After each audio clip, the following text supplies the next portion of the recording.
This is an open discussion directed by Vernon. This morning we're going to talk about a very fascinating subject, one of great importance to each one of you listening to this tape. And it's very important that you apply what you hear in your daily activities. Not just listen to the tape, but apply everything that you hear when you go out of the room, wherever you may be now. And think about it. Think about it. Act it out. And the topic is this, which we will all discuss together in a minute.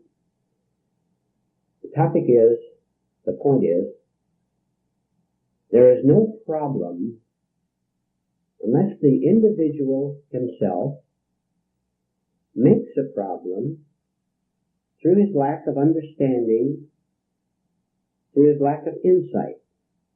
In other words, I don't have a problem at all, of any kind, no problem at all, no psychological problem, unless I, through my lack of understanding of all of life, of truth, if you want to call it that, unless I make the problem by not understanding these things. In other words, the problem, whatever it may seem to be on the outside, the problem is always me. I am my problem. There's no division between me and what I call an exterior problem at all. There is none. You take that, you understand that. There's no problem at all. I am my problem because there's no division at all. You see how great this is? When I solve myself, I solve all my problems without exception. Because there's no problem outside of my own confused and misunderstanding mind. Now what I would like each of you to do, who would volunteer on this, is to please discuss, as well as discuss generally, think of an example, think of an illustration of where the individual himself or herself is the problem. And if this individual were to straighten out himself, then his problem would have to disappear. It would have no choice but to go away. Because there was no exterior problem. There really was none at all. Except as the mind is a problem to itself and therefore seems to create something out there. This is real magic. As I clarify my own mind, as I get rid of my illusions, my compulsive desires, my false thinking in general, as I get rid of this, I get rid of all my problems because the problem was my wrong thinking itself. So, think of an example of someone, maybe in your personal life, if you want. An example, we're trying to find out why this is so. We're trying to see this more clearly.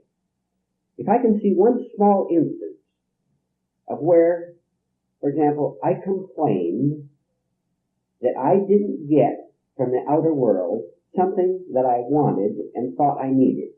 I wanted this or I wanted that. I didn't get it. So now I have a problem. I feel frustrated. I feel angry. I feel as if I didn't get what I deserved to get. I wasn't rewarded in the outer world as I thought I should have been rewarded. I have a problem, don't I? Sure I do. I'm mixed up. I'm angry. I'm frustrated. I'm depressed. I'm gloomy. I'm bitter. Now, you take it from here. I didn't get what I wanted to get from the exterior world. What was it? Anything. Money, a handsome man, a beautiful woman. I didn't get praise from you when I thought I should be praised. Now, you take it from there and tell me how I can solve myself and therefore solve this problem of frustration and bitterness at not getting what I want. Do you understand what we're getting at? Sure. All right. Go ahead. Comment on it. Explain this more. We want to see it clearly so that we can take it out into the world and dissolve the false problem. The problem is false. Because we don't see that the problem is me. Not that man who refused to give me what I want, not that woman who refused me, but my reaction, my response. Okay? Okay. You see all this problems this desire, a feeling of injustice that I didn't get from the outer world. It could be many things. It could be a beautiful woman, money, possessions, that I didn't get the reward from life. But the thing is that I can't, at this moment, can't see that I am my own problem, that nobody owes me anything. I can see it intellectually. On the surface. On the surface. That nobody owes me anything, that I am my own problem. Why would I let a little event, outer event, disturb me that much?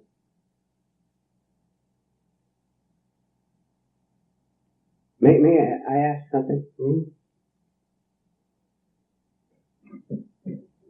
You want, for example, a raise in pay. Mm-hmm. You want this beautiful woman. Right. You want this prestige, this popularity. You want this new home, this new car. Maybe we can track things down a little bit by asking, and you can respond to this if you want. Why do I want these things? Why do I want this? You see, we're trying to find out, if we can find out this false outward mood, this possessiveness, this grasping, that would be a clue. Why do I want these things? Not that it's wrong, you understand, to have food or a home or a car, we need them. Go ahead. I want to be secure. I want to maintain this false identity of being something. I don't want to be a nobody. In other words, I want things to tell me who I am, since I don't know who I am. I depend on outer events. Mm-hmm. Yes. To tell me who I am. I don't want to be nobody. And when these things are refused, I feel very uncomfortable. These make you feel important and like somebody. Right. Mm-hmm. In other words, I want to be somebody. You know, something which society told me this thing would make me if I would acquire all these things. Can you track it back one more step? Why do you want to be somebody? Why do I want to be somebody? Why should you be important in the public eye, for example, in the eyes of others, or in the eyes of yourself? Why should you be important at all? Why do you need to be somebody? This is a false move. We're trying to find out why we have this false move of wanting to be somebody. Well, I want to be somebody to conform with the other one. Because when you're a nobody, everybody kicks you around. Mm-hmm. This is what society goes around with. And if you're nobody, not important or anything, then everybody kicks you around. Or this is a wrong way of thinking. You're trying to feel secure, have power yourself. Right, power myself, so that, in order not to get kicked around, you want to be the one who does the kicking around. Correct. Yeah. I can do my own kicking, Right. That's exactly what, which you will do. Look, if you're tired of getting kicked around by society, and you're angry and frustrated, you know what's going to happen if you get power? You're going to be just as vicious as the people who kicked you around, because that's your level of thinking. Mm-hmm. People who feel persecuted, boy, when they get power, they become just as oppressive as their former oppressors. Mm-hmm. But people don't see this. They feel sorry for people who get kicked around. But this guy gets power. You watch out for him, because they haven't changed their being. They're just the same kind of human beings as the vicious ones who kick them. More likely they will become more violent than others, because they'll take more revenge. Right. I know this as an experience. When you get to certain positions and you was kicked before by others, and you start doing the same thing with more violence. Certainly. Now you are somebody by kicking them around, getting revenge for them. Revenge is a terrible thing, isn't it? Mm-hmm. And yet, look how it's justified in the world today. you injured my country, we're going to injure your country. Look at the great feeling of power a person has that I am going to hurt you. And that person is very sick. Mm-hmm. Anyone who needs to hurt anyone at all is very sick. Well, see, you know the nice thing about this, our group or any group for that matter, we don't have to hide behind fancy words. Don't say there's a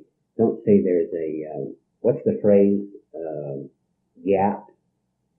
Not probability gap. What's the word? I know what you mean. Credibility. Credibility gap. Don't say there's a credibility gap in the man. Say he's telling a lie. Mm-hmm. But it's more polite to say that. We're not going to hide behind words. If a person lies, he lies. If we lie, if I lie, if you lie, we want to see that we're telling a lie. Mm-hmm. In order to get rid of lying, because lying is, then you go on, please. Lying is contradiction. If you lie, you're in division against yourself, and you're suffering from yourself. Right? Right. A lie, for example, trying to impress somebody that you know what you're talking about when you really don't. You're suffering terribly. You have to put on a front, a mask. And you're going to be afraid that this guy, the other man, is going to see through you, which he may or may not. At the same time, you are suffering. And who are you suffering from? Yourself. Because you don't know as yet that you don't have to live a lie. But, you see, we're right back where we started. You don't have to be anybody at all. If you're trying to be somebody, you're divided and you're living a lie. Mm-hmm. And what a price you are paying. Is that why all the fancy words for a simple thing, you use a fancy word? Is that the reason? It's part, look what it is. When you use a complicated phrase or a defensive word, what you're doing is lessening the shock of a fact. Mm. It's a pillow. Saying credibility gap is a pillow, and people can accept that. You call people liars, you tell a person you're a liar, he's going to get angry at you. And his friends are going to get angry at you, partly because they've identified with this person, and partly because they lie themselves, and you're accusing them too. And it's a shock to the system to see that we tell lies. Here, in our self-work, and I hope those of you listening to this tape, we are not going to protect ourselves from anything. That's it. That's it. We're protecting ourselves at all times. I mean, it could be any little thing. Protect it. Mm-hmm. You just don't this problem, let it get hurt in any way, No, we always protect them from any little insult. Which means we're going to continue to suffer because now this contradiction, this falsehood, is simply pressed into the subconscious, and it's going to make us very nervous. If I'm playing a role with you, I'm going to be very nervous. Am I not? Mm-hmm. One, I'm going to be afraid that you'll see through it. Two, I'll be afraid that I won't get what I want from you. I play a role with you, a smiling mask or a powerful mask or a dynamic mask, because I want something from you, which is all false and stuff. You have nothing whatever to give me. Nothing. But I don't know this. Because I think that I can find my security, my identity, as Juan says. I think I can find my identity by associating with you, by trading with you, by pleasing you and having you trading with each other. Any kind of benefits, psychological benefits or even material benefits. Mm-hmm. I think that I can therefore be secure. And I never notice how afraid I am when you're gone or when the party's over. What we are trying to do, and those of you listening to this tape, please listen to this. What we're trying to do, among many other things, is to see how we feel when the party's over. When the party's on, and you're rushing around the room smiling and giving drinks to people and chatting about politics and the weather and anything else, you're apart from yourself. All this false personality, this gaiety, is covering up the way you really feel. And unconsciously, you're going to be afraid about 10 o'clock or 11 o'clock or 12 when the party's over, because it has to come to an end, and you have to go home alone. And you go home alone even if you go home with your wife or husband, because all these distractions of the party are gone. And you're brought face to face with yourself. We, being people who want out of the trap, want to see ourselves as we are when the party's over. And we can do this by watching ourselves at all times. If I can see at the party, you know what I mean by party, it can be anything, it can be just a group of people talking. If I can see that I'm joking and laughing and smiling and talking confidently, and I can see that, then at midnight when the party's over and I go home alone, I can look at myself again and I can see, where's the smile, it's gone. It was all false to begin with. I was playing a role. Now I can see a contradiction in myself, can I not? Here's the big, happy, jovial person out there in the group of people telling jokes and laughing. Now I go home, now I'm lonely. I can begin to see the contradiction in myself that I've never saw before. But if I don't look, I'll never see it. Most people who would hear this, hear what we're talking about right now, will never believe it. They're afraid to look at it because they're afraid to see that they are divided. We are going to walk right in the center of our fears and let them shake us as much as we want. Because we are not going to live being afraid anymore. We're on the right track. We have a lot of work to do. Right. So I can see my contradictions, and from there I can take the next step. You say we stop pretending. Right. And face ourselves as we really are, our loneliness. Right. That's what you mean by going to the middle of this hell or the dark valley, call it what you want. Yes, yes. This is what all esoteric literature is talking about when they're referring to this. So whenever we meet it, we usually run away from it, like going back to the party. Right. Then we come back home and feel tired again and lonely. So it's an endless process, isn't it? Yeah, but when we come back home, if there's nobody, or you can't repeat or go back to the party, you start daydreaming. You feel away. There's a substitute, yes. Sure. You may run that party through your mind for the next hour or so because you're home alone, the party's over. Now you're afraid you're alone again, all by yourself, so you run a mental movie of it, and that becomes the substitute. What if we saw through all this? We could begin to get out of it. Say, I'm not going to escape from my fear and loneliness by running this mental movie which keeps me distracted. I'm going to stop it. This is hard work, right. But we're doing it. We're going to interrupt mechanical movies all the time. So everything we do, if we're not working on ourselves, is protecting this false image that we have. All our life, all our energy is being put towards building this false image. Give us examples. There are hundreds, we know. Give us examples of the various kinds of false self-pictures people have. For example, the happy person who's always smiling. But give us more, all of you, please. Because if some of you listening to this tape see yourself in this, good. This is good. You're beginning to understand yourself. I have a strong image of being a very strong person, physically strong. Yes. And I find myself getting hurt with this picture by trying to prove that I'm physically strong, by doing hard work or lifting heavy things. And I find myself very tired and hurt physically, you know. Yeah. And I still keep doing it. I still keep doing it over and over again. But I'm beginning to see that it's destroying me. It's really destroying me. You're a slave to it. I'm a slave to it. Very good. All right, that's a good personal one with him. That he has a picture of being a strong, husky, physical man. Which doesn't mean you can't be that way. That's fine to be strong. That's great. But to have an image is a different thing. Give us some more examples. In other words, everything you do mechanically, there's a purpose for it. I mean, you know, if I'm pretty efficient in some type of work, it would be all right. Right? But I always get a thrill out of it. You know, I'm the best worker in the Or world. feel superior to someone. Okay, now as far as the images, how about being strong and dominating? A dominating personality. Yes. Right. Yes. And go around with stern look. Right. You know. Right. The authoritative Yeah. manner. And going back to what you said, trying to frighten others, you know. Actually, you're very frightened yourself, but you're playing that role, you know. And like Rudy just mentioned it, you have it with you, and you see that you're a slave to it.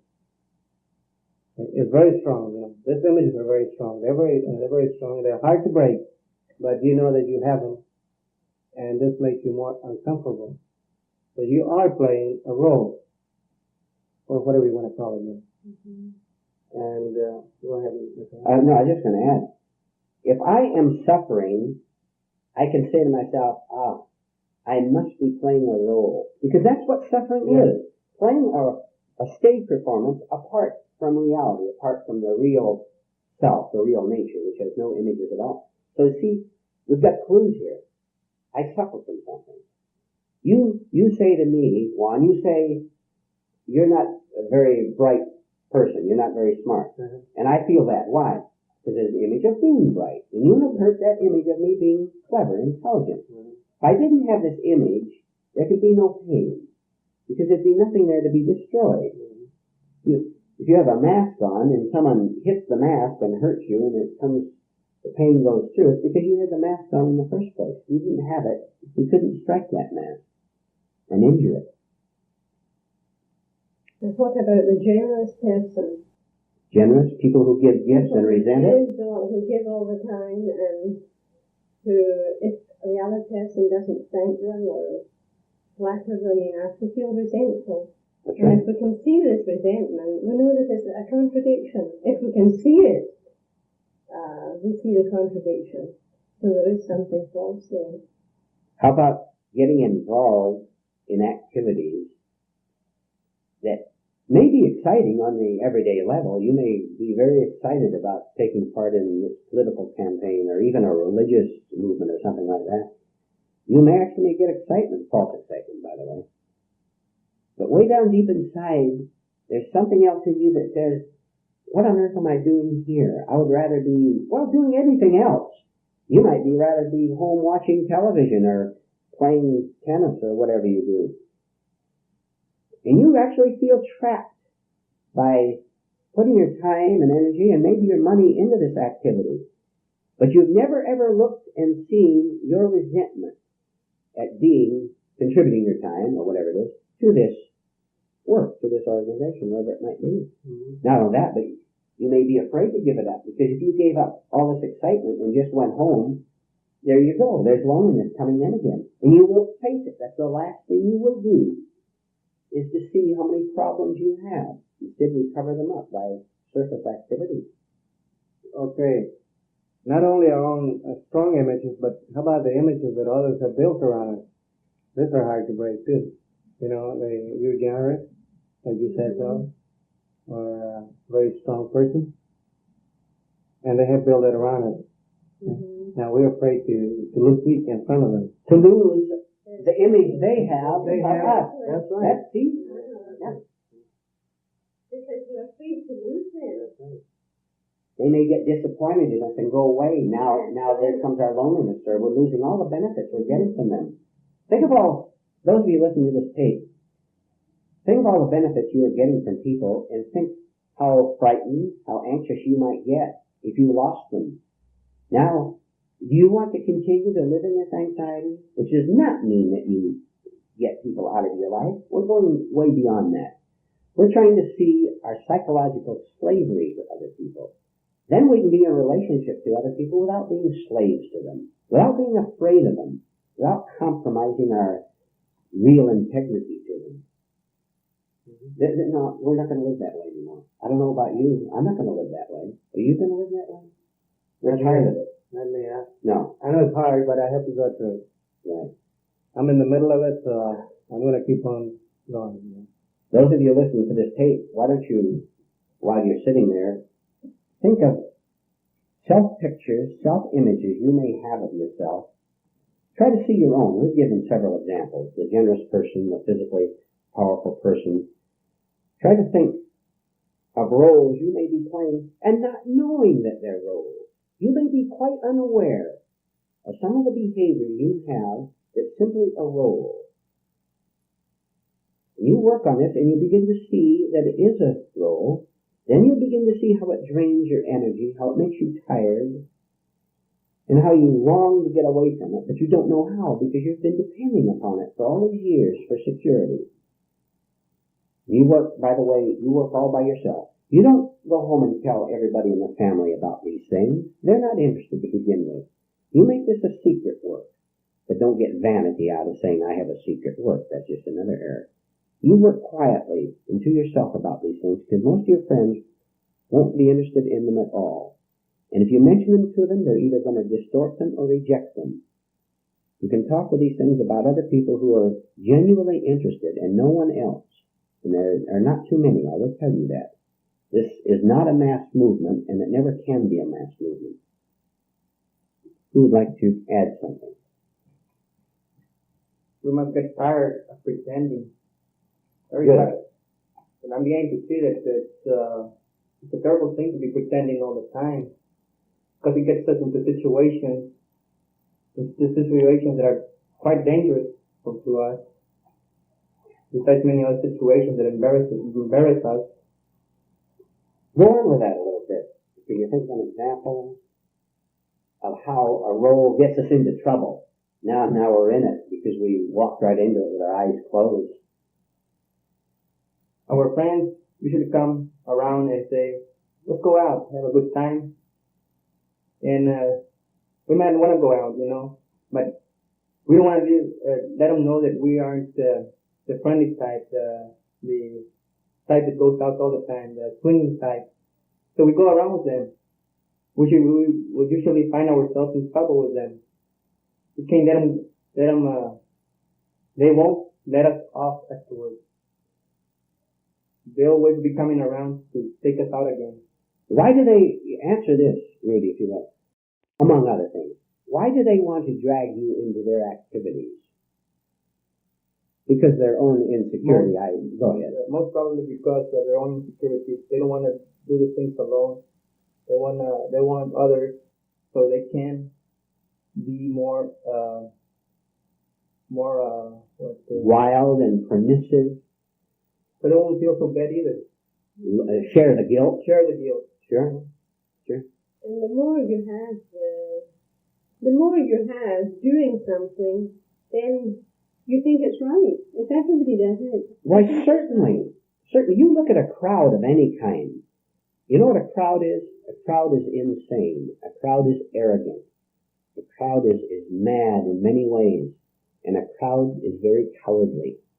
You know this. I don't have to tell you this. Those of you listening to this tape know this. Look how arrogant anywhere from, 50 to 50,000 people can be when they're all together and they use each other for justification. And you know what happens? If, say they commit some crime or something and all these people are put in individual cells, what happens to them? They turn into crybabies, into whimpering little crybabies, which they are anyway, which means it was all false. It was all cowardice. One of the signs of real growth, inner advancement, is when you're able to stand by yourself instead of needing other people to agree with you. And that includes agreeing with your, if I may use the word, your religious sentiments, your religious ideas. Because religions can be just as arrogant and domineering as cruel as other social organizations. As you begin to understand the truth from yourself, and you are the truth yourself, you are the truth. There's not you and the truth. Not really. And you can stand alone because the truth is all you need. Yourself is all you need when you are in the truth.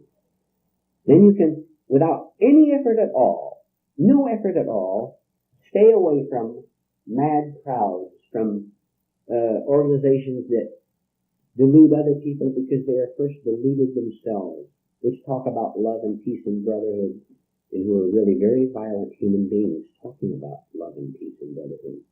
Mm-hmm. Right? Right.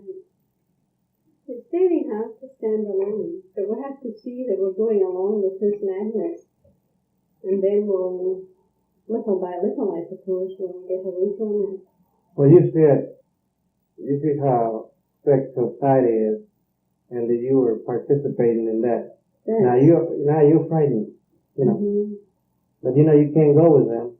Mm-hmm. But at the same time, you're frightened. I mean, Sure. that's the third thing we have to go to. But in a way, I do go with them. Yesterday, in fact, it happened. And afterwards I saw how I had actually participated in this. It was evil. What I would call evil. I understand. Yeah. Just talking, but it was still evil. But you and caught it. I caught it. Yes. I actually participated last, so to speak. Yes. Which is encouraging them. Gave consent to it. Right. That's good. That's very good. Yeah. Right. So I saw how my mechanicalness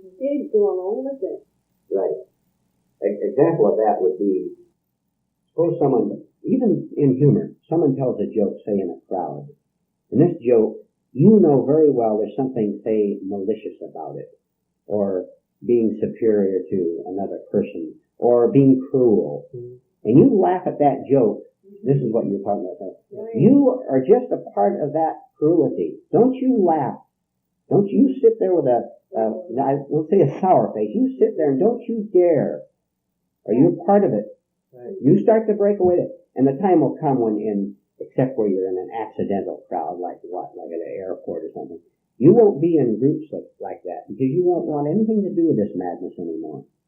That's exactly what it was. It was a cruel thing. Yes. Okay. Now, let's take this a little deeper. When I used to do that, say there was a big crowd, gather around you, and they would pick on one guy and pounce on him. Mm-hmm. Okay. And I went along with them and smiled. Mm-hmm. Yes. But you know why I smiled and agreed with them? Because I was afraid of them. There was a big bunch, and then they would turn against me if I didn't join them. Uh-huh. Okay. So actually, it's all fear, no matter where or how you look at it. It's actually fear of people. Right. Right. So you go along with them, Depending on them to like you for Sure. them. You know, it's tremendous when you see that these people that you thought were your friends are not your friends at all. When you see this, there's no difficulty giving them up. If you see poison as poison, do you have to fight to give it up? It's a pleasure to give up poison if this is what you've been drinking. But people do not know poison is poison because they call it milk. You know, here's a person running with a mob of any kind, a crowd of mixed up people. I deliberately said mixed up instead of insane for once. Confused people. And he thinks he's got it made. He's among friends and all that. And all of a sudden they turn against him. This happens all the time. They turn against him in some way because animals have no conscience. There's no friendship. There's no kindness. There's no goodness. And all of a sudden he's shocked to find that maybe they committed a crime or something and they all turn against him and blame him and maybe they get out and he's the one who's stuck with it. All his good friends did it. He's so shocked to find what happened to my friends. You know what his problem was? He was as evil as they were and had never looked at his own evil because like attracts like. If you're suddenly betrayed by people, there's something wrong with you or with me. Because you don't see that you are part of this conspiracy. It's your fault. It's my fault if I suddenly get betrayed by you because I'm playing the game with you. If I'm no longer playing the game, you and I are not going to have anything to do with each other if I wake up. And it has to turn on you. There's no choice. Mechanicalness has no choice.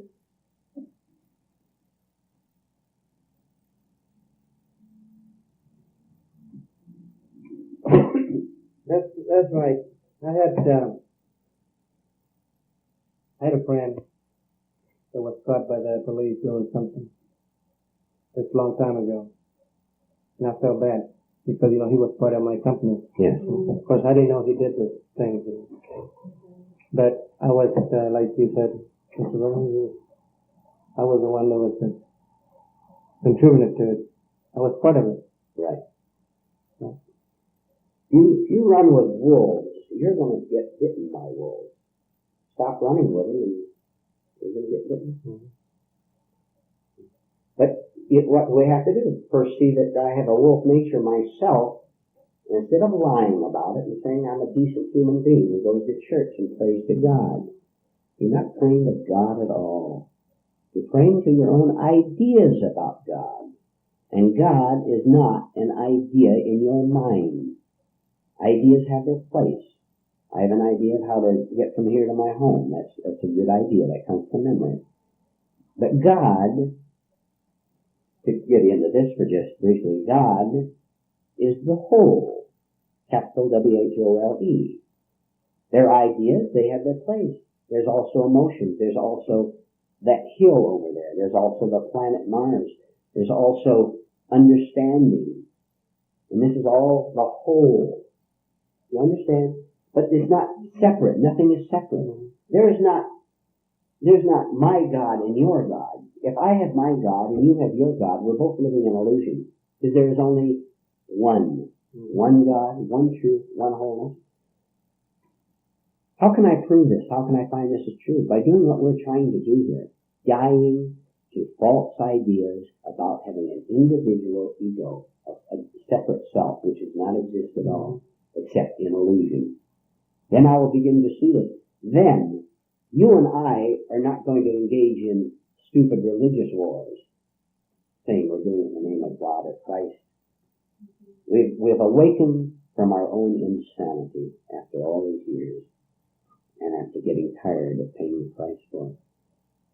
Then, we know who God is, and God is not apart from our own nature. The kingdom of heaven is within each one of us here and each one of you listening to this tape.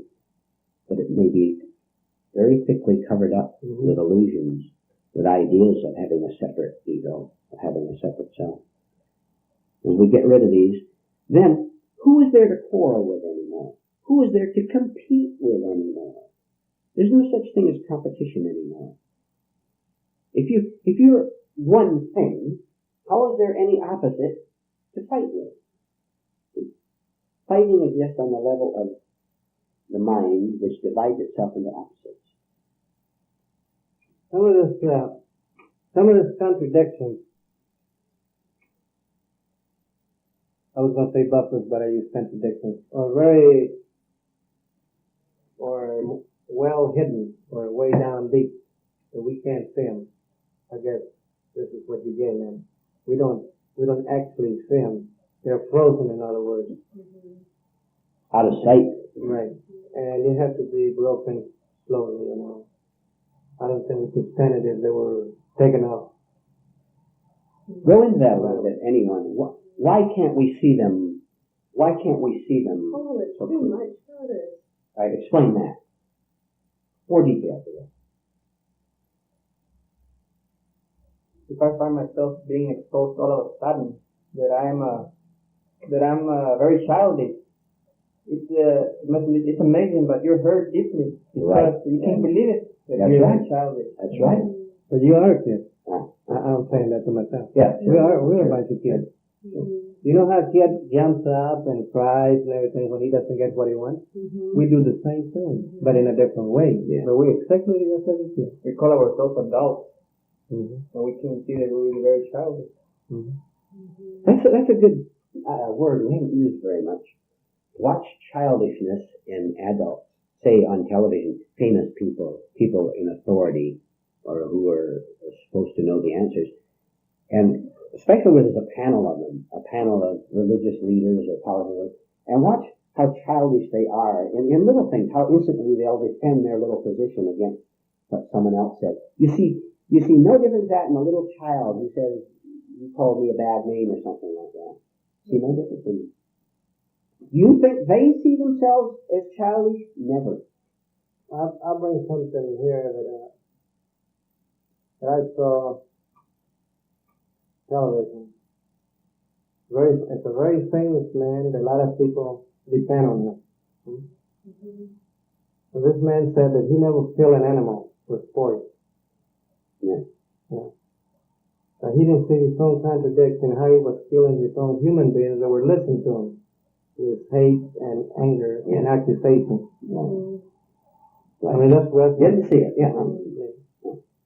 Suppose you had told him about this contradiction, he'd be very angry at you. And that would hurt him quite a bit. Yeah. Just like Rudy said, he would see that, But then, of course, we wouldn't tell a person like that because it would cause more negativity. No, you don't tell these things. Let's say he saw that himself, Yes, he was saw that working more. right. All right. But to point these things out to a person who's not working isn't right. Because it just causes more negativity. Give us the quotation, the most famous quotation.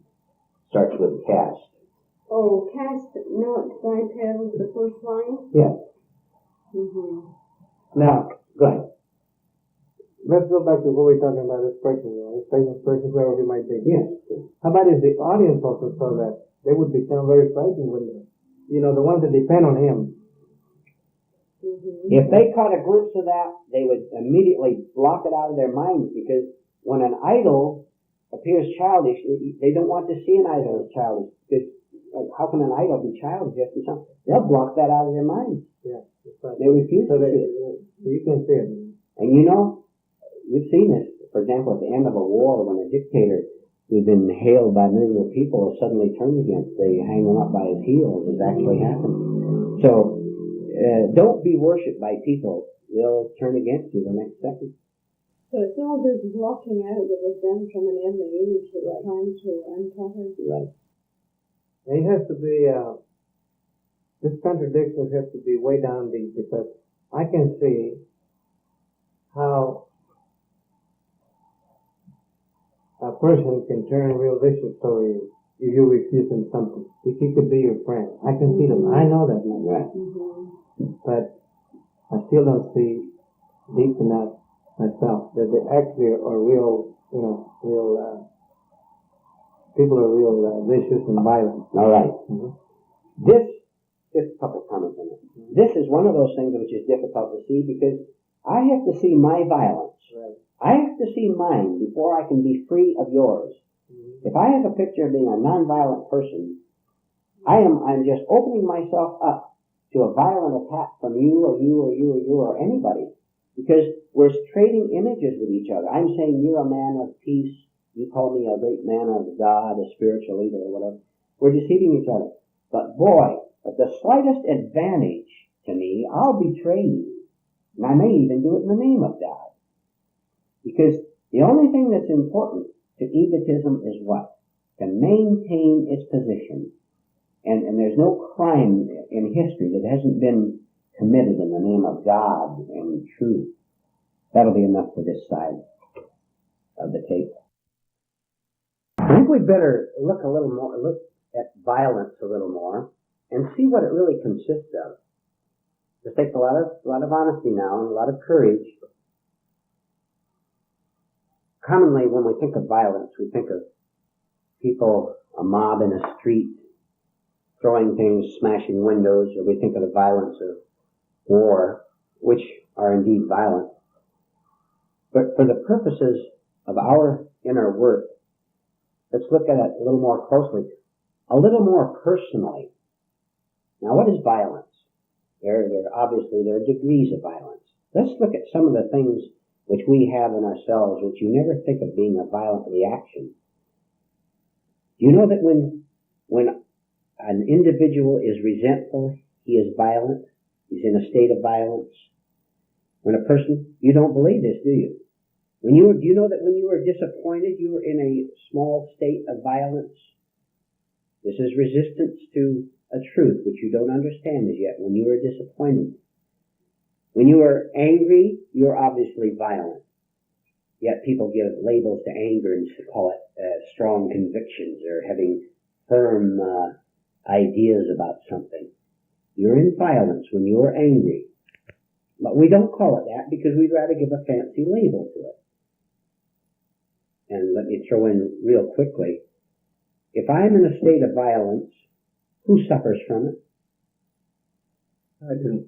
I suffer from my violence. You suffer from your violence. And you know why there isn't more physical violence in the world?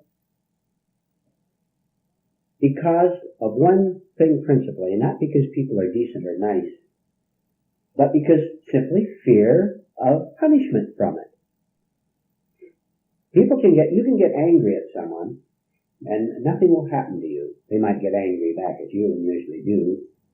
But if you get physically violent towards someone, he may haul off and sock you, and now you are hurt physically. And that's just a small example of why people are not more physically violent, because they're afraid of one form or another. Right. Maybe fear of the law. If you assault somebody, you'll be arrested.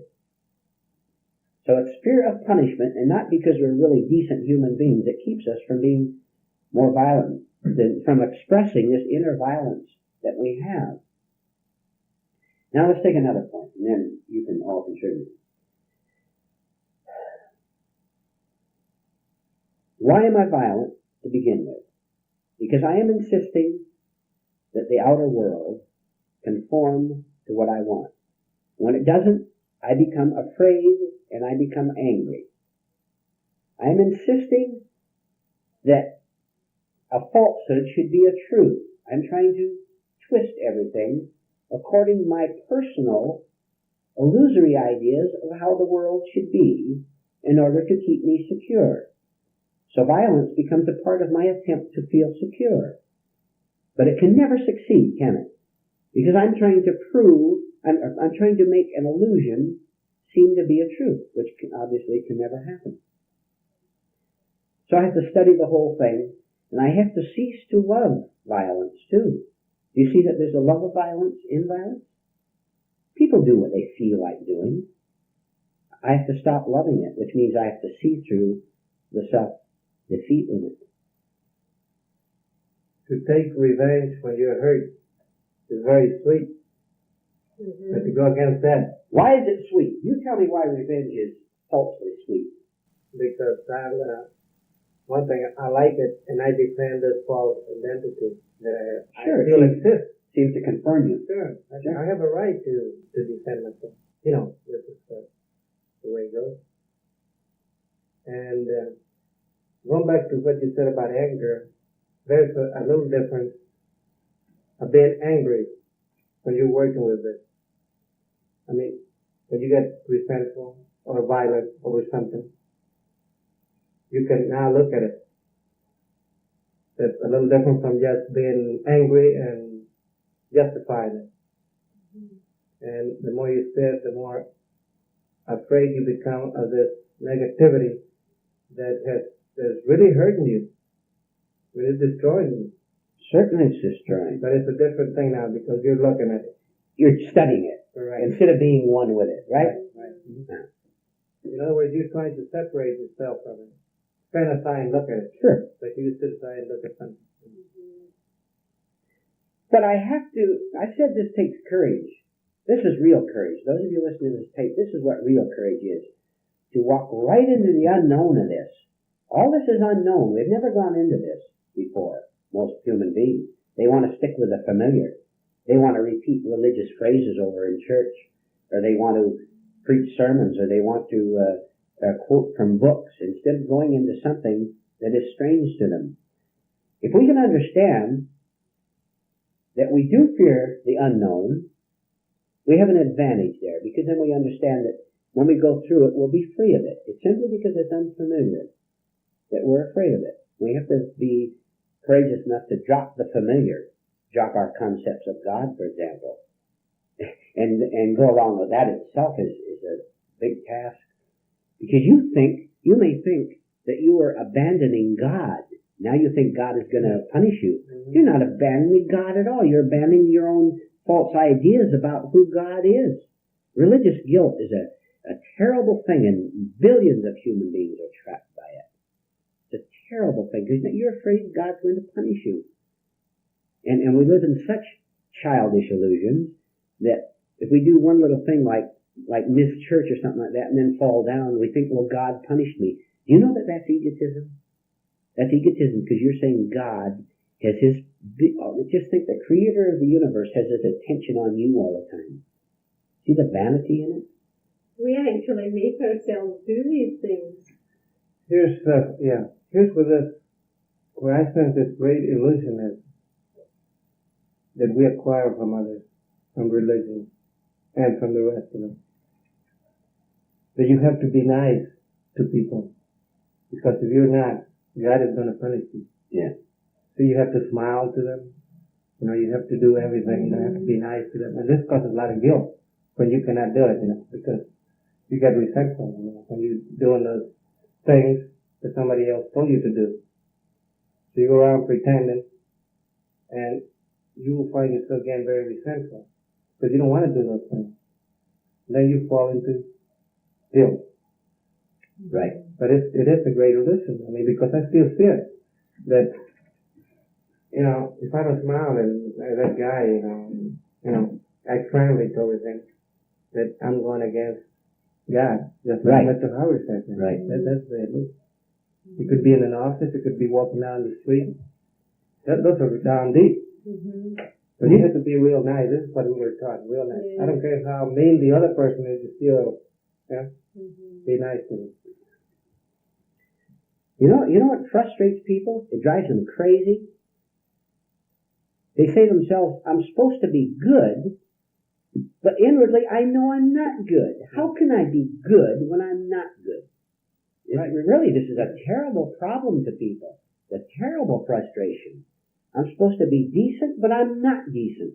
Inwardly I know how greedy I am. People really see that. Why, sure they do to themselves. It's a terrible confusion to them. How can I be good when I'm really not good? Now all this is simply because they don't understand. They don't understand what? They don't understand that a label, this is very difficult to explain, by the way, and you tell me whether you understand this or not, because it's above words. We're using words which are inadequate. If I have an idea of being good, that is not goodness. An idea about being good is not goodness. It's just a thought. I have an idea. I am a good person, and then I support it any way I can, like I'm generous, I give money, and so on. But it's still an idea. But every idea has its opposite. An idea about being good means that there'll also be an idea about being bad, and you will be bad. You will be very difficult to explain. You will be artificially good, and you will be artificially bad.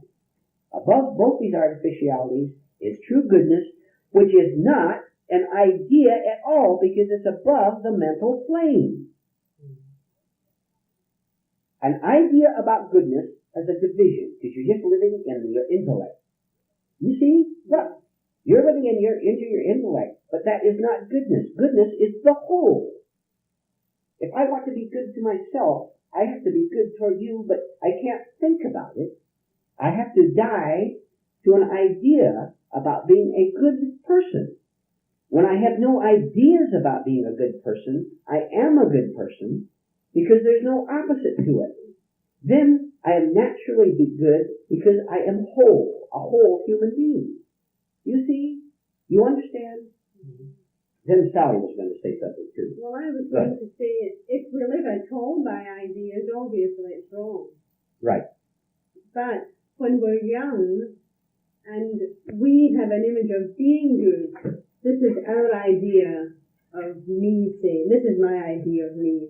But don't I blot out all the badness? Isn't this how we're contradictory and we don't see it? Because my image, my idea is being a good person. So I know all the steps that I should be outwardly to be this good person.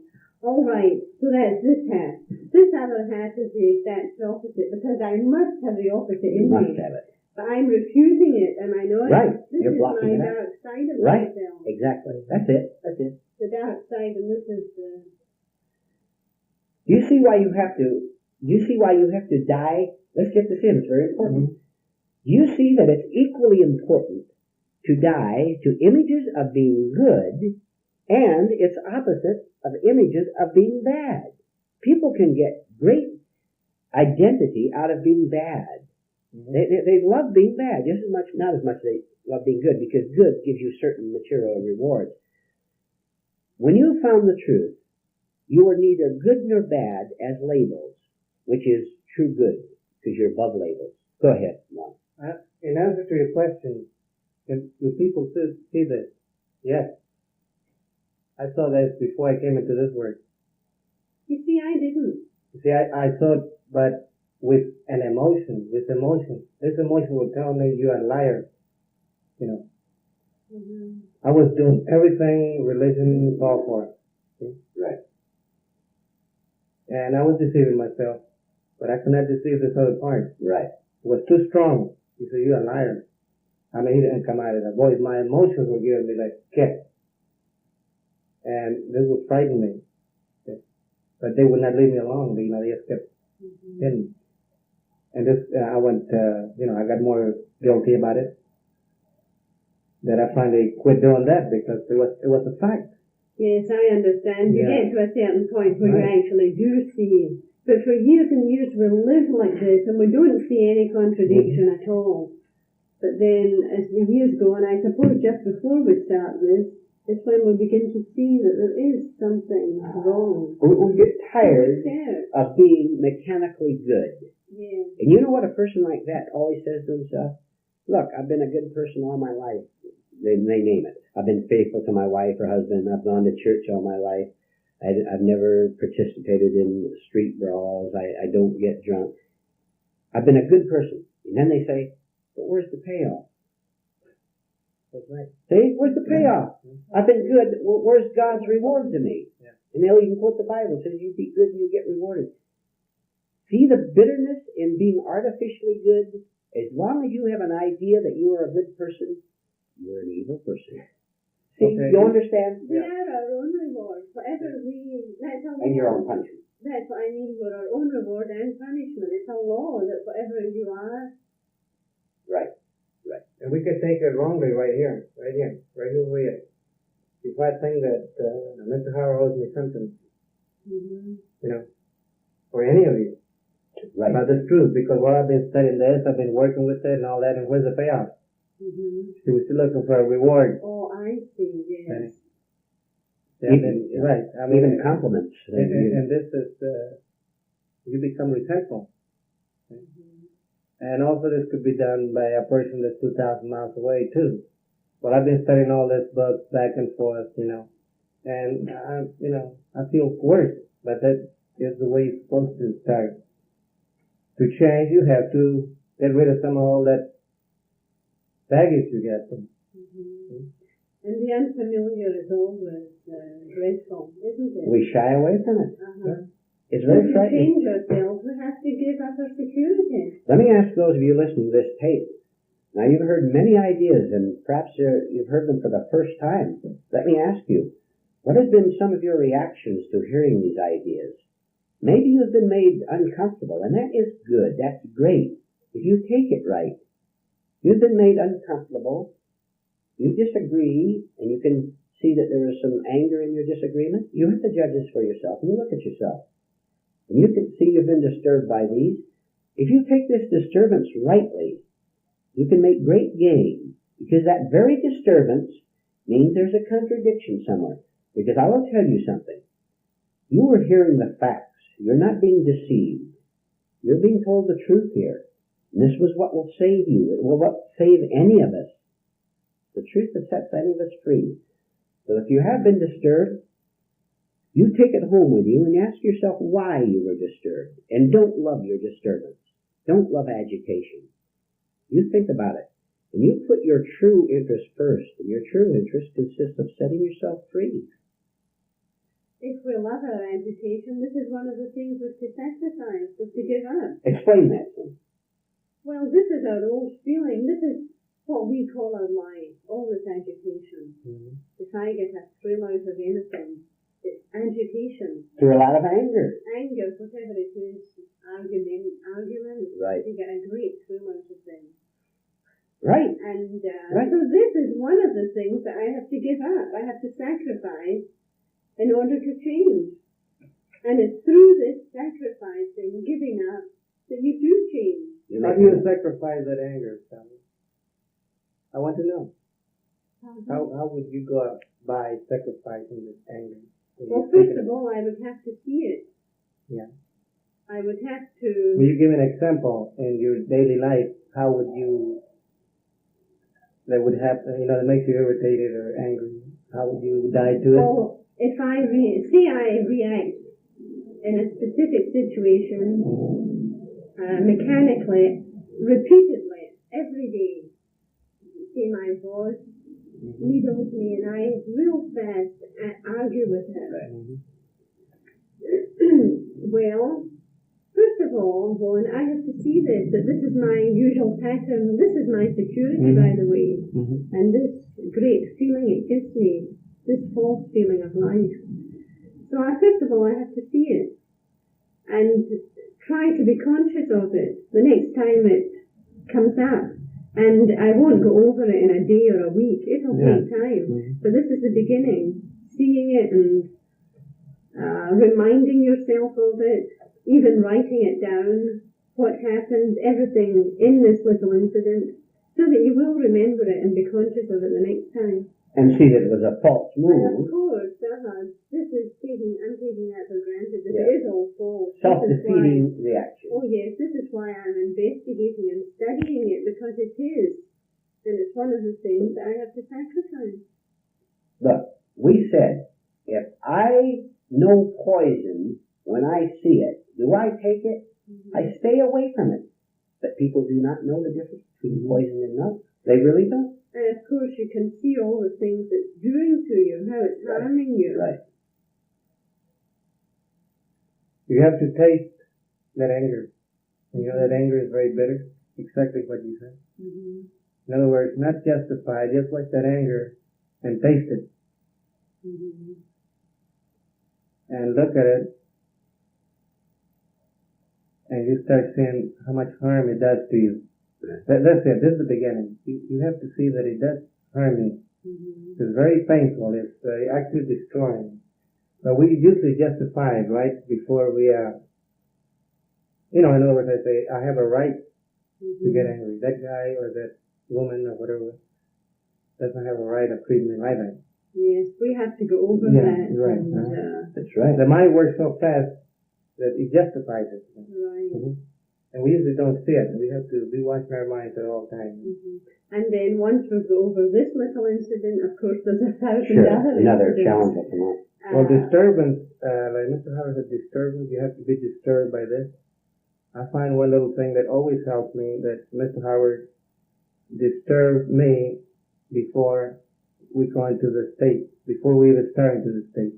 And this builds more force as far as working and rest on this idea. He might say something or the other one to me before we start. Yeah. Mm-hmm. This caused a disturbance in me, something I'm defending. Oh, I something, see. Yes. Okay, so then we come to this lecture or meeting, and this is the way to go. To be disturbed, because you're alert, you're looking at everything that's going on. Mm-hmm. But if I feel good, which I'm asleep then, there's nothing happening. That's a good point. You ask the average person, well, some people, whether their life is peaceful or disturbed, and they might very well tell you, I lead a quiet, peaceful life, never knowing, as Juan just said, the rage, the fury that is inside of them. They have never looked at it to see disturbance.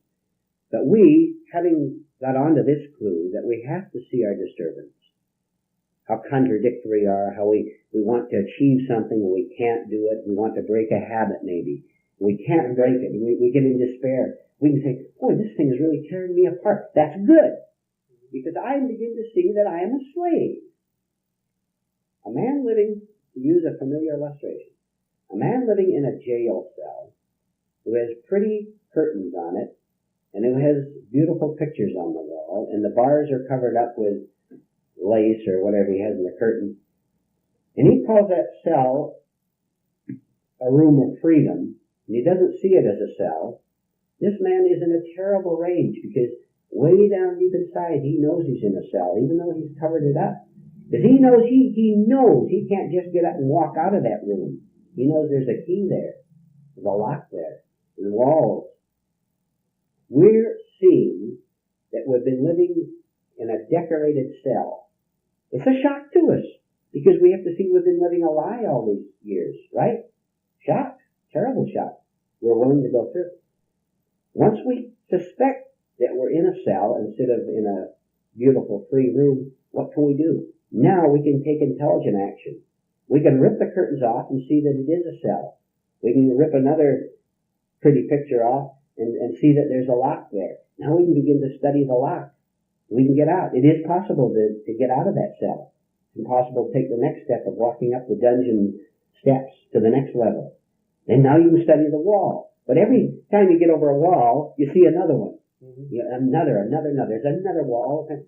And you may even be an illusion that you have scaled a wall and are free of it, and you come back and say, I thought I was over that wall, but I recognize the mark on it. That's the same wall I tried to get over yesterday. That's okay. No problem. We work and get over that. And we do see ourselves changing. The time comes when we actually see ourselves leaving the cell, getting over this wall, then getting over the next one. So we work hard every day. We have just about 1 minute left. Would anyone like to add anything? Well, one more thing. That's it. If somebody tells you that you're asleep, that you're mechanical, whether you're a reader or a person tells you, a free person, a conscious person tell you that, you don't believe it. Until you start working with this, exactly like Mr. Howard explained it there, and you see you are a slave. You don't have control over anything. Okay? And this is, you have to say with your emotions that it is so. If I get it here on the surface of my mind, you say, okay, I'm asleep, I'm not going. But if you say it with your emotions as how frightening it is, and when you see that you don't have no control over your angers, resentment, and everything. Those of you listening to this tape, think about these things, work hard with them. The truth that sets us free. This is the end of the tape.